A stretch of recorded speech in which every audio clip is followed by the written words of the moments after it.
You're listening to the History and Philosophy of the Language Sciences podcast, online at hifilangsi.net. There you can find links and references to all the literature we discuss. Our focus in this series now shifts to American linguistics in the middle of the 20th century. To help us get our bearings in this environment, we're joined in this episode by none other than Noam Chomsky. So, when you began studying linguistics in 1946, the dominant school in America was that of the Bloomfieldians. They were committed to the psychological doctrines of behaviourism, which saw human language as a kind of learned habit, and to a highly empirical approach to analysing languages, which limited itself to describing surface patterns attested in corpora. One of the great breakthroughs that you made in introducing generative grammar was to seek explanatorily adequate grammars that abstract away from surface details in order to capture the underlying principles of language as an endowment of the species Homo sapiens. So, how did you arrive at this position at odds with the mainstream of linguistics at the time? Well, first to clarify the facts, I was actually at the University of Pennsylvania. The leading figure there was Zellig Harris, a major figure in modern linguistics, a person who I was quite close to, followed him closely. He himself was not particularly taken with behaviorism, and he wasn't interested in any of the psychological interpretations of what the language faculty is. His approach was basically data-oriented, procedures of analysis for any corpus of data. He worked out the most sophisticated and detailed procedures which you could, in principle, use to apply to any material to get some structural analysis of it. And the question of what all of this meant psychologically just basically didn't arise. He didn't take it very seriously. Now, Leonard Bloomfield, who was the leading figure in linguistics in that period, he himself was a dedicated behaviorist, at least in one side of his brain. His view was that, as he put it, language is a matter of training and habit. If there's anything new, it's analogy, whatever. And that was basically dogma. Charles Hackett and other leading figures all accepted that. Now, I myself ran into hardcore behaviorism a couple of years later when I went to Harvard. Harvard was dedicated to really basically to Skinnerian behaviorism, a very rigid, narrow form of behaviorism. I got to Harvard in 1951. Skinner's William James lectures, which later came out as his book, Verbal Behavior, they were circulating at the time. And that was doctrine for psychology, for philosophy. W.V. Quine, leading the most influential philosopher, was completely committed to it. His book, Word and Object, came out some years later, was strictly Skinnerian, and that was basically dogma. That's where I really ran into it. And you ask, to me, it just seemed total absurdity. And if you simply look at the facts of the elementary facts of language, and nothing like that is happening.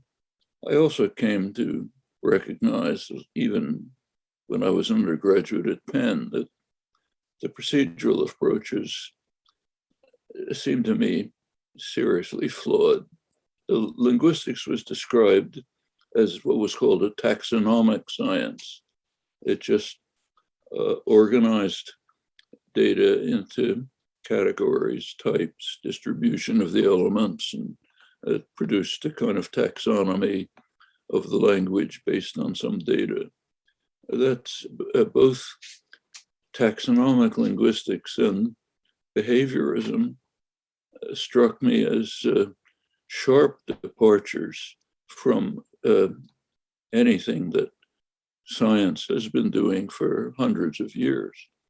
I mean, science seeks explanation and understanding, not arrangement of data, and it does not accept the behaviorist doctrine that you don't look inside to see what's causing the phenomena, you just look at the phenomena.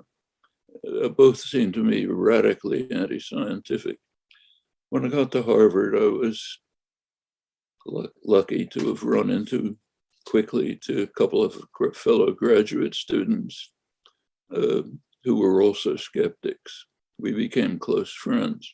One was Morris Halley, who I worked with for the rest of my life. The other was Eric Lenneberg, who years later went on and founded Modern Biology of Language.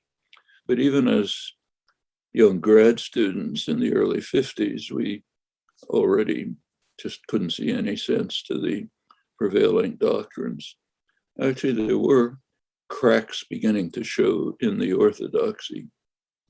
So one of the major figures in actually modern psychology, one of the founders of cognitive psychology, George Miller, we later became friends, worked together. He was running he was an experimental psychologist, and he did an experiment which people didn't pay all that much attention to, but it knocked the props out of a lot of the work that was happening. He was working on signal analysis, which was a common topic then coming out of the Second World War. How do you detect signals from noise? Well, if you have a noisy environment, the probability of detecting the signal is such and such. Now, if you think it through, the standard idea was if you have a sentence, the first word comes along, you have a certain probability of detecting it. Second word comes along, same probability of detecting that. Multiply the probabilities, you get the probability of getting the two of them right. Well, what that means is as you go through the sentence, the probability of getting the words correct, all the words correct, declines radically, sharply, in fact, exponentially. Well, he ran the experiments, sort of worked, until you got to the last word. When you got to the last word of the sentence, all of a sudden the probability shot up. Well, what was happening was pretty obvious, but you couldn't accept it. What was happening is that people understood the sentence and then figured out what those noises were early on. By now, there's fairly sophisticated work on that, which shows that you can't interpret the first few words of a sentence till you figure out what the sentence is. All right, but that was completely contrary to anything that was happening, anything that was assumed. There was also other work. Carl Lashley, great neuroscientist, in 1951, published an article on serial order and behavior, where he showed that if you look at fairly complex actions like the gait of a horse, galloping or playing arpeggios on a piano or anything has any complexity, you find properties that just totally can't be fitted into the framework of behaviorist doctrine. And nobody paid attention to that article. In fact, it was unknown. He was a Harvard Medical School professor, famous neuroscientist, and the article had a lot of recognition in the brain sciences, unknown in psychology. I found out about it from an art historian, Meyer Shapiro, who suggested I look at it. I brought it to George Miller's attention. So cracks were beginning to develop, but the whole edifice was based on sand. And as soon as he began looking at it, all fell apart. This did not have much effect, I should say. The doctrines remain pretty rigid. There's still replicas of them, but I think by late 50s, early 60s, should have been clear that these are totally untenable notions. Quine never agreed. We had long discussions about this.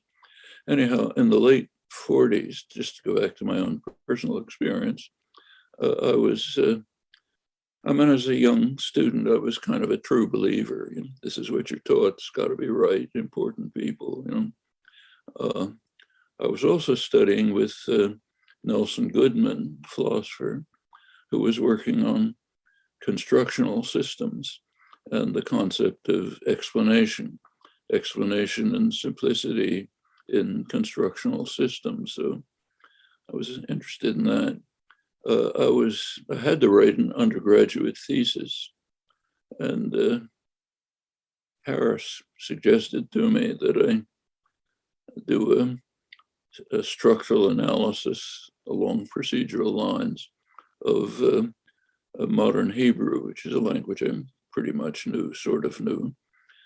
So I started doing it the way we were taught to do, get an informant, do field work, you know, ask the right questions, do the taxonomic analysis. After a couple of weeks of this, it struck me as completely ridiculous. And first of all, I knew all the answers he was giving. And secondly, I didn't care about them. I didn't care about the phonetics of the language. Just didn't interest me. So I sort of dropped it and decided to do what just seemed reasonable, write an explanatory theory of the language, and following Goodman's ideas, try to pursue the simplest possible theory. Well, as soon as you started, and that becomes an explanatory theory, that's what was later called a generative grammar, which is basically a theory of the language. And as soon as you did that, it turned out that first of all, you start getting interesting results. And secondly, the elements that entered into the explanatory theory could not possibly be reached by procedures of analysis on the data, which is a familiar fact in the sciences. I mean, if you're from Silicon Valley, maybe you do it, but if you're a scientist, you don't just do organization of data and hope somehow a theory will come out of it. It's not the way it works. What did Zellig Harris think about this new work that you were doing? He didn't see any point to it. He didn't. We were friends, so he didn't say much. But later he wrote about it. If you go to 1965, he had an article in Language, which you can find, in which he simply dismissed this whole approach as kind of based on mistaken sociological ideas about competing theories. Said we're not interested in that. It's nonsense. He attributed it to Cold War psychology of pitting theories against one another, which is science, So by that time we were perfectly friendly, but often different dimensions. I should say that he assumed, and it was generally assumed, that linguistics had really reached its terminal point with his book on methods of structural linguistics. Actually, that was my introduction to the field when I was just getting interested in it as a young kid, 16-year-old kid. I met Harris and I was interested, and he gave me the manuscript of the book. And that's how I learned linguistics, just reading it. Actually, I was proofreading it for him. But it was assumed then that is essentially the terminal point. We have the procedures. We know how to apply them to data. From now on, it's just a matter of applying it to different languages.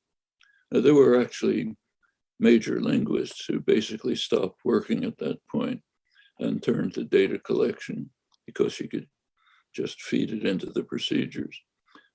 Our courses in the late 40s in linguistics were not on linguistics. They were on analysis of discourse, efforts to extend the methods of linguistic analysis, presumably finished, to broader topics like analysis of discourse. Actually, Harris had a couple articles on this in Language in the early 1950s, which, so this was kind of off in a, the field was essentially, there were no fundamental questions in the field. Similarly, in the behaviorist psychology that I ran into at Harvard, there were fundamentally no serious questions left. We had the answers. But do you think that might have been connected to a sort of logical positivist conception of science, that each science should be compartmentalized with its own narrowly defined problems, and then together maybe they will create a whole picture of science? It was a period of search for what was called unified science based on those ideas. That was a very major topic, and especially in places like Cambridge in the 1950s. Information theory fed into it, especially Warren Weaver's interpretation. If you look at Shannon and Weaver's book, Shannon had the technical material, Weaver had an essay, which he was a pretty good scientist himself, in which he essentially indicated you should be able to cover lots of domains of human intelligence, others, by just applying these probabilistic statistical measures. So that all sort of fit together. Now, it's kind of ironic about logical positivism, because the logical positivists themselves had by then abandoned it. If you look at, say, Rudolf Carnap, by the mid-30s, he was already writing critical papers, testability and meaning and so on, where he was departing from the orthodoxy. But it's one of these cases of cultural lag. The doctrines that were being questioned by the founders were taking over other disciplines that were looking at the original materials. So Bloomfield himself was very taken with logical positivism at a time when Carnap, who I knew, was actually talking about psychoanalysis, which was anathema to the logical positivists. There's a lot of irony when you look at the actual history. So these movements, so we've spoken about behaviorism, and information theory has also come up. And I guess another sort of umbrella discipline that was around at the time is cybernetics, which interface closely with information theory. So all of these, apart from the sort of scientific inadequacy of these disciplines as you established, did you have any objections also to the way that these disciplines marketed themselves, the way they sold themselves? For example, Skinner was very clear about having a utopian project. He wrote Walden 2, for example, where he had this vision of shaping people's behavior to create a better world. And cybernetics, of course, came out of studying human-machine hybrids in World War II, servo mechanisms for aiming anti-aircraft guns. So do your own theories, which look to what it is that makes the species Homo sapiens unique and look at human creativity, do your own theories promote freedom in opposition to these technocratic scientific theories like behaviorism and cybernetics and information theory? Well, cybernetics, at least Norbert Wiener's version of it, didn't have that property. A lot of the marketing did, but not Wiener himself. In fact, he was sharply critical of it. Claude Shannon, who I also know, also had no interest in any of these ideas. He was a mathematician working on theory of information. The Skinner did, you're right. And what he was doing just struck me as humanly grotesque. I wrote about it in later years, but didn't at that time. So I basically just disregarded it as complete nonsense. But the atmosphere, actually Cambridge, Mass was really the center of most of these ideas. That's where these things were being developed. And it was a very euphoric period. The assumption, general assumption was we've broken all the barriers. This is against the background of socio-political background, which is interesting.